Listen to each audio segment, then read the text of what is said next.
Bom, estamos de volta. Houve um problema aí na continuidade da transmissão, então vamos para a segunda parte, não é?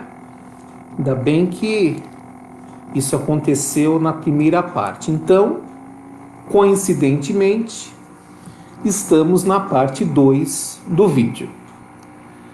Muito bem, então eu falava sobre a importância da formação nesse contexto, não é?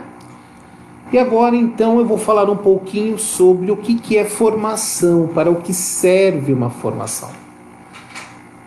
Muito bem. O que nós entendemos então por formação?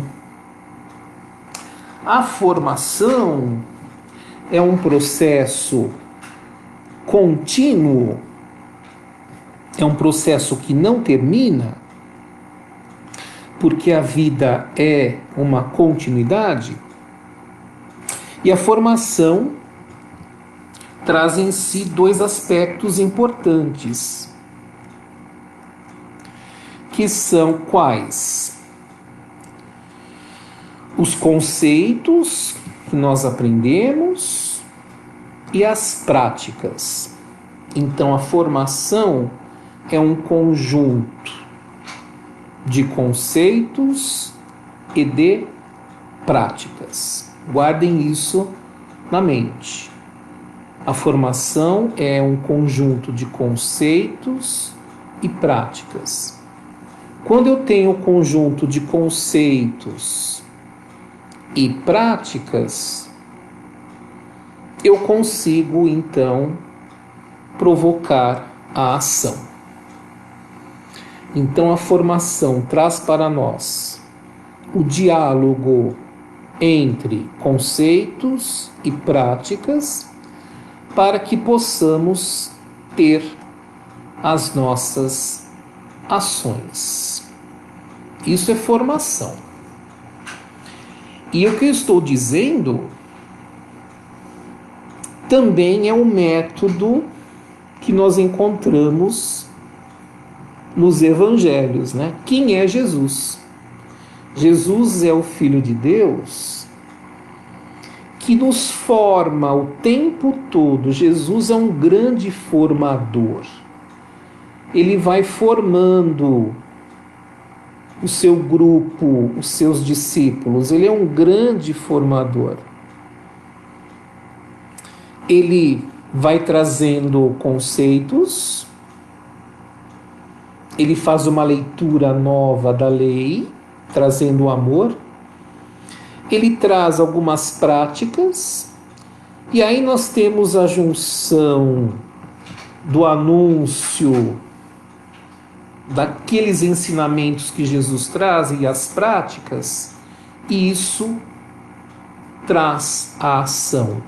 A ação tem em si os conceitos e as práticas. E isso acontece sempre no caminho, no processo. Então, Jesus é sempre o formador que está caminhando, ele está sempre caminhando. Quando nós lemos os evangelhos, nós encontramos, na maioria das vezes, um Jesus que está caminhando. Ele caminha, ele vai de um espaço para outro, e nesse caminho as coisas acontecem. Sabe qual é a passagem mais interessante e catequética que nós temos no Novo Testamento? É justamente a passagem que traz os discípulos de Emaús, que estão caminhando com Jesus. Olha que interessante. A cena do caminhar com Jesus é a cena da formação. Ali, Jesus está formando aquelas pessoas que ainda não haviam compreendido muita coisa. Somos nós. Jesus vai formando, ele vai trazendo o conceito, ele pratica o amor, a solidariedade, Eles caminham, começam a sentir algo diferente e de repente estão juntos numa refeição e reconhecem Jesus na ação de partir o pão. É aquilo que eu disse a vocês. Olha a formação.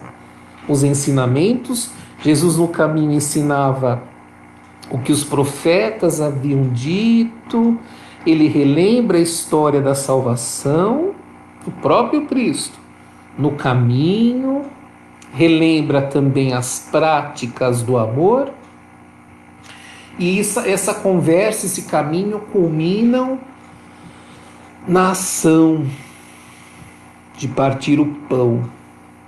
Então isso é formação, é juntar os conceitos e as práticas em ação. Então a formação é isso. E nós pretendemos nos encontros trabalhar essa formação. Certo? Esses conceitos são muito importantes. Então, revisando, neste mundo globalizado, sem fronteiras, digitalizado, nós precisamos encontrar uma formação que nos dê fundamento, solidez. Senão, estaremos também reduzidos a esse movimento maluco. Esse é o papel da igreja, o papel de formar. A igreja, ela não muda, na verdade. Ela muda as estratégias, mas ela não muda o seu fundamento, as suas premissas. É necessário buscar essas novas formas.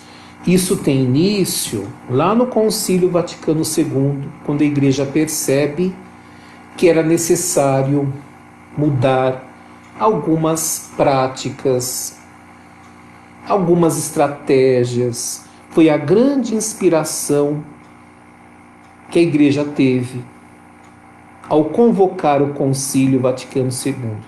E a Igreja de hoje, 2020, é a Igreja do Concílio Vaticano II. E eu diria que ainda precisamos conhecer muito mais o que essa Igreja do Concílio Vaticano II nos ensina. Temos muito a aprender ainda. Daí a importância, de novo, da formação. Então, esta formação nasce de um pedido da própria Igreja em seu concílio para que o povo seja formado nas divinas leis. Então estamos aqui nessa conversa, certo?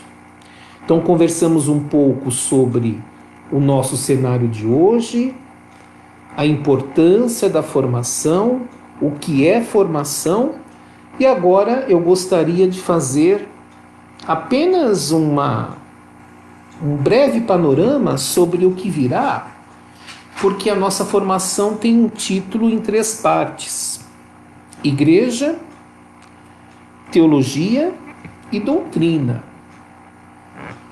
São elementos importantíssimos, riquíssimos, e como eu disse, uma vida só não basta para aprender tanta coisa. Mas a gente escolhe algumas coisas e aprende. Quando falamos em exemplo, temos uma série de ditos importantes. Igreja é assembleia. Igreja é a reunião do povo de Deus. A igreja é a congregação do povo de Deus. Olha que bonito. A igreja não é o templo apenas. É muito mais que o templo. A igreja é a reunião do povo de Deus. Povo santo e povo pecador. Igreja é assembleia. Igreja é unidade. Porque quando o povo de Deus está reunido, nós temos a unidade que Deus deseja para a sua criação. Fomos criados para a unidade. Veja que o mundo hoje pede a unidade. Pede, não é? Hoje os países são repletos de pessoas de outras origens, não é? Então é necessário acolher os irmãos que estão vindo de outros lugares. Unidade, a igreja une. Igreja é corpo de Cristo. Igreja é Eucaristia, corpo de Cristo. Igreja é o Cristo cujo corpo está presente na unidade do seu povo. Olha como isso é forte. A Eucaristia que nós recebemos, que é o corpo verdadeiro de Cristo e seu sangue, gera a unidade do povo. Igreja é tradição. Ela traz uma história que está no texto bíblico e uma história que não foi escrita. Existe uma história oral que foi guardada e que nos une até hoje, a tradição. Igreja é magistério. O que é isso? A igreja tem um conjunto de leis, entendam leis aqui como diretrizes, leis que nos ajudam a entender o amor de Deus. A igreja tem um corpo, um colégio de membros consagrados que garantem esse caminho de fé. Igreja é mistério. Nós vivemos o mistério da fé. O mistério da fé é a própria história da salvação da humanidade. Uma história que a gente compreende, mas não completamente, porque Deus se mostra a nós, mas não completamente. Não é? Ele será revelado plenamente quando estivermos face a face. Igreja é sacramento. E o que é sacramento? Sacramento é justamente a maneira de viver o mistério. Então o que é igreja? Guardem essas palavras. É assembleia, é unidade, é corpo de Cristo, é tradição, é magistério, é mistério, é sacramento. Será que nós conhecemos um pouquinho de cada palavra que descreve a igreja? Não é bom conhecer um pouquinho mais? Esse é o convite.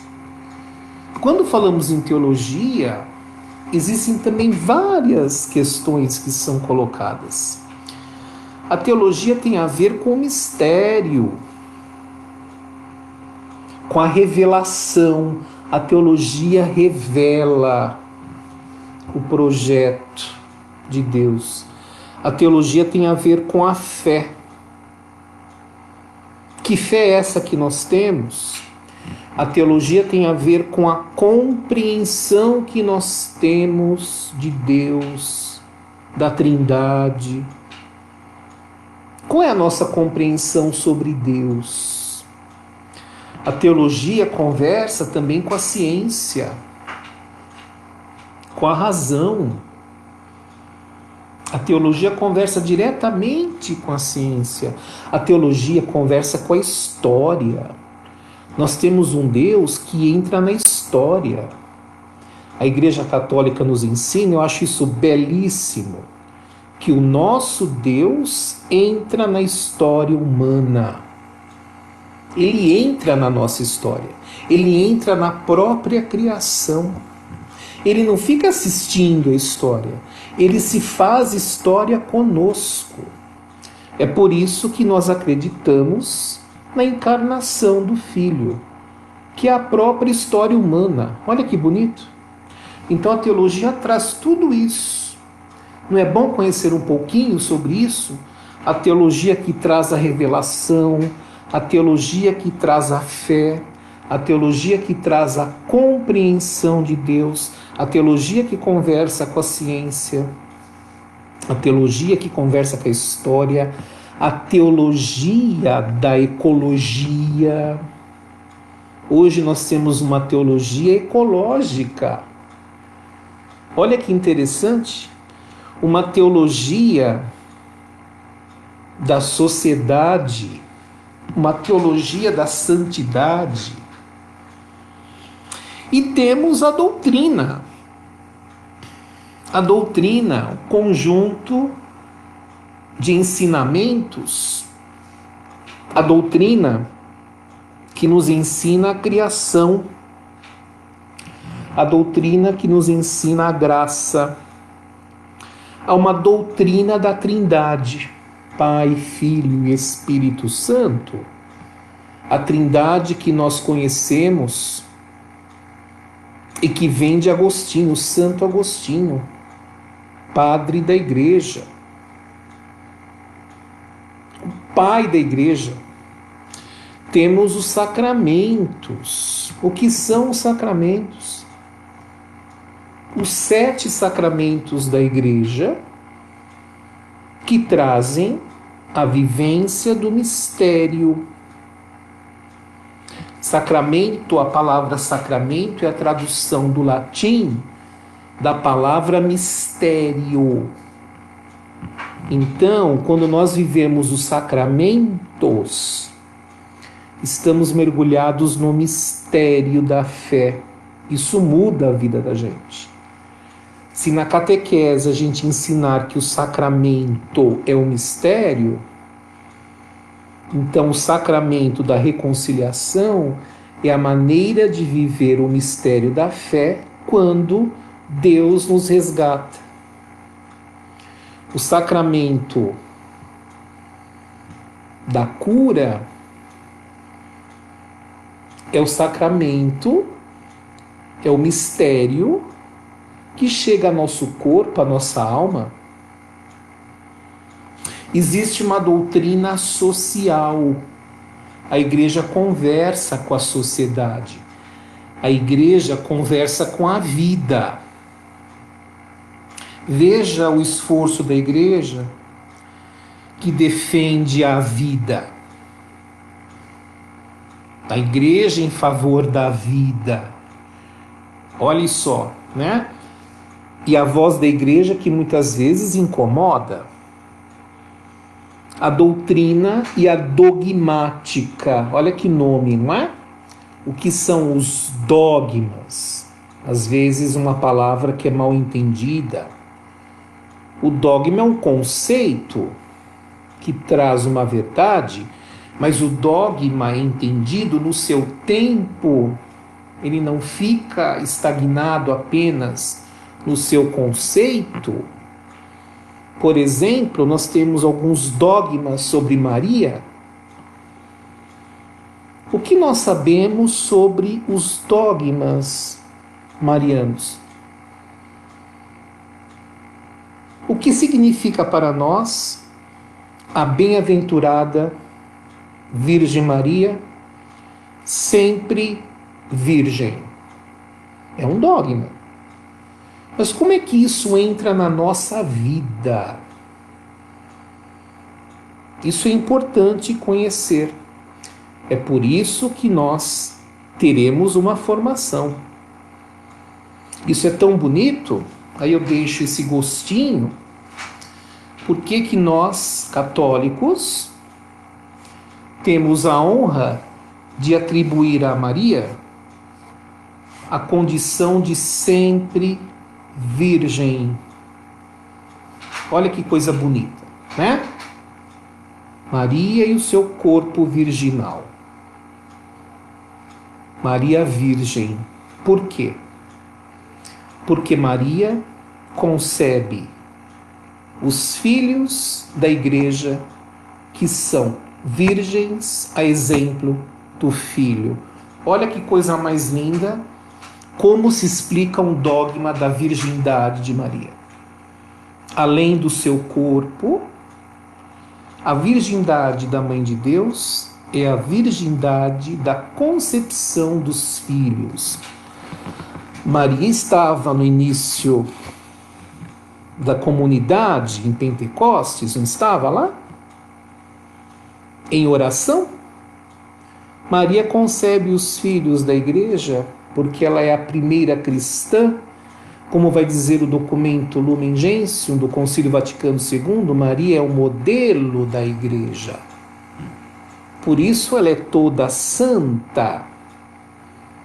Ela é humana, mas é santa porque é modelo.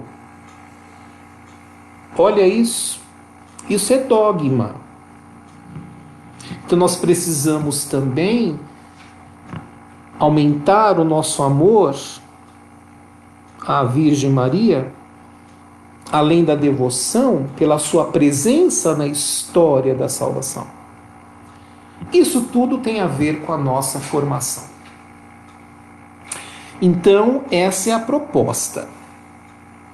Vivemos nesse mundo do século XXI, um mundo globalizado, um mundo sem fronteiras, um mundo horizontalizado.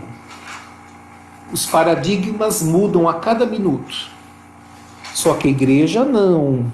Ela tem um ritmo que não é acelerado, é um porto seguro, que traz verdades imutáveis. Nós que somos cristãos católicos, temos o dever de nos formar, para que possamos formar outras pessoas. Então essa é a proposta de uma formação contínua, que é um apelo da própria Igreja, que reunida no Concílio Vaticano II anuncia a sua presença em novos tempos. Não é? Será dito ali que a Igreja viverá um momento de renovação. Então nós, como comunidade, nós como membros de uma basílica, estamos aqui buscando a formação da nossa fé e da nossa igreja. Então aqui nós fizemos um panorama sobre a importância da formação e esperamos que possamos trilhar esse caminho. Na próxima semana nós teremos o Padre Alejandro nesse horário, que seria o horário da formação litúrgica. Ele falará conosco um pouco sobre doutrina. São palavras fortes, não é? Doutrina. Até no senso comum, doutrinar uma pessoa é colocar as rédeas. Só que na igreja não é assim. A doutrina é revestida de amor. Nós precisamos conhecer o amor para entender a lei. Nós precisamos entender um pouquinho sobre o mistério da fé, para que, envolvidos no mistério, possamos então praticar as leis. Foi o que Jesus fez. Ele trouxe uma compreensão da lei com o olhar do amor e do mistério. E isso a gente aprende nos formando, estudando, mergulhando em documentos da igreja, nas escrituras. Setembro é o mês da Bíblia, é uma maneira de formação. Então aqui está a proposta. Gostaria de agradecer então a atenção de vocês, de quem está aqui colocando boa noite.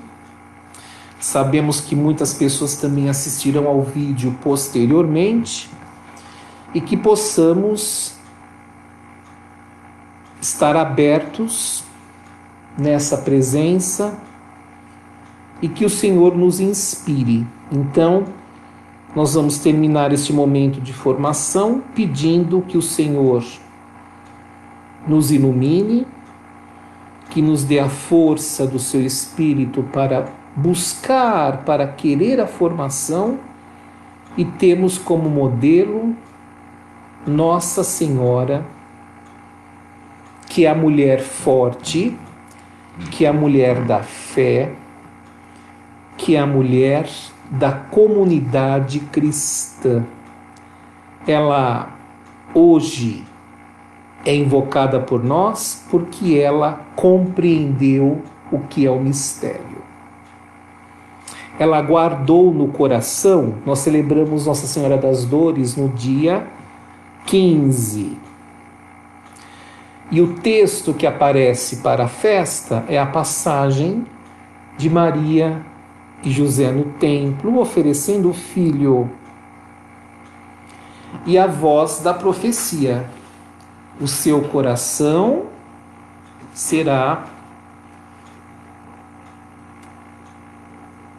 transpassado por uma espada, que não é de dor, mas é a espada da palavra e do mistério. Esse é o simbolismo da espada. Maria receberia no coração a palavra de Deus plena. Na sua história, ela foi conhecendo quem era Jesus. Ela foi conhecendo o projeto de salvação. Olha que bonito. E naquele evangelho de Maria aos pés da cruz, nós temos Maria que se lembra das palavras do profeta, provavelmente, e será mulher experimentada no projeto de Deus. É por isso que ela nos acompanha. Então pedimos a Nossa Senhora que seja a nossa formadora, para que possamos entender o grande formador que é o nosso Cristo. Então, que estejamos sempre firmes na fé, na esperança e nessa formação. Agradeço a atenção de todos e de todas, e fiquemos bem atentos e atentas às novas atividades dessa formação que apenas começa. Nós estamos anunciando um projeto e contamos com a presença da comunidade. Fiquemos então em paz, na fé e na esperança, desejando uma boa noite.